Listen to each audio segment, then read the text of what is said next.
Sa mundo ng Philippine basketball, marami ng kwento ng tagumpay at sakripisyo. Ngunit kakaiba ang kwento ng pamilyang Baterbonia. Matapos ang malungkot na pagpanaw ng dating National Youth Standout na si Rene Bobet Baterbonia, maraming pangarap ang tila biglang nahinto. Ngunit sa gitna ng lungkot at pagsubok, may isang batang manlalaro na handang ipagpatuloy ang kanyang nasimulan, ang kanyang bunsong kapatid na si Renz Baterbonia.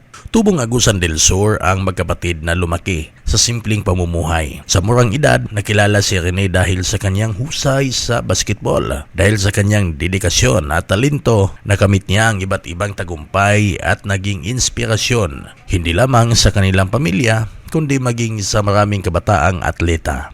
Isa sa mga taong pinakamalaking na impluensyahan ni Rene ay si Renz. Bata pa lamang ay madalas na nitong sinusundan ang kanyang kuya sa ensayo at mga laro. Dahil dito unti-unti ring nahubog ang kanyang pagmamahal sa basketball. Sa edad ng 14 na taong gulang, ipinakita ni Renz ang kanyang potensyal sa loob ng court. Marami ang nakakapansin sa kanyang bilis, determinasyon at kumpiyansa sa paglalaro. Bagamat may pagkakahawig sa estilo ng kanyang kuya, mayroon din siyang sariling paraan ng paglalaro na nagpapakita ng kanyang natatanging pagkatao bilang atleta.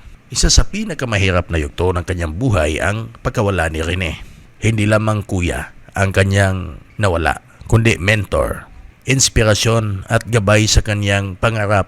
Ngunit sa halip na panghinaan ng loob, ginamit ni Renz ang karanasang ito bilang motibasyon upang magsumikap palalo. Ayon sa kanya, nais niyang tapusin ang kanyang pag-aaral at magtagumpay hindi lamang para sa kanyang sarili kundi para rin sa kanilang mga magulang. Hangad niyang masuklian ang lahat ng sakripisyong ginawa ng kanilang pamilya. Maraming tagahanga ng basketball ang naniniwalang may magandang kinabukasan ang batang manlalarong ito.